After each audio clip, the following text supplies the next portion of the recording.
আসসালামু আলাইকুম, সবাই কেমন আছো? আশা করি ভালো আছো। আজকে চলে এলাম সাগর পার ঘোরার জন্য ফ্যামিলি নিয়ে।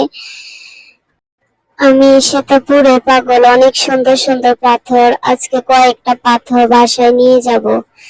দেখতেই পাচ্ছ অনেক সুন্দর সুন্দর। আমি দেখে দেখে বেছে বেছে কয়েকটা কানেক্ট করে নিচ্ছি, এগুলোকে বাসায় নিয়ে যাব। দেখে দেখে আরো কয়েকটা পাথর নিয়ে নিলাম। তারপর একটা ঝিনুক পেলাম, ঝিনুকটাও নিয়ে নিলাম, বাসায় নিয়ে যাব। আসলে ভাই কি বলবো, ফ্যামিলি নিয়ে ঘোরার মজাটাই আলাদা। তারপর যদি এরকম পাথর ঝিনুক ঢোকানো যায় তাহলে তো আর কোনো কথাই হয় না। তো বন্ধুরা, আমার নতুন আইডি, সবাই আমাকে সাপোর্ট করবে, চ্যানেলটা সাবস্ক্রাইব করবে।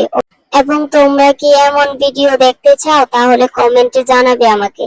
এই যে দেখতে পাচ্ছ আমি কি কি কালারের পাথর কানেক্ট করেছি। ভিডিওতে আমি যে পাথরগুলো কানেক্ট করেছিলাম, বাসায় নিয়ে এসে এগুলো ভালো করে ধুয়ে নিয়েছি। দেখতে পারছো এক একটা পাথর এক এক মডেলের, অনেক সুন্দর। ডিজাইনটা দেখতে পাচ্ছো, অনেক সুন্দর। চলো এবার এগুলো দিয়ে সুন্দর একটা কিছু বানানো যাক, তোমাদেরকে দেখাবো, তোমরা আমার পাশে থাকো। আমি আরো কিছুদিন আগে ঝিনুক এনেছিলাম সাগর পাড় থেকে। এই ঝিনুক এবং পাথর দিয়ে আজ কিছু বানানো যাক। একটা প্লাস্টিকের বোতলে নিচে প্রথমে পাথরগুলো সাজিয়ে নিচ্ছি, পর পানি দিয়ে বোতলটা ভরাট করে নেব। উপর দিয়ে কয়েকটা ঝিনুক দিয়ে দেব সুন্দরের জন্য, দেখতে অনেক সুন্দর লাগবে। কমপ্লিট হয়ে গেছে, এই যে দেখতে পারছো, মাশাআল্লাহ দেখতে অনেক সুন্দর লাগছে। কি বলো তোমরা? অনেক সুন্দর হয়েছে।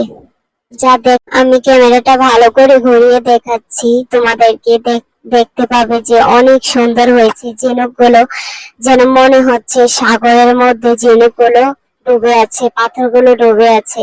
মানে দেখতে অসাধারণ হয়েছে, যা বলার বাহিরে। তোমরা তো দেখতেই পাচ্ছ, কি বলো? আজকের ভিডিও এ পর্যন্তই, ভালো থেকো, আল্লাহ হাফেজ।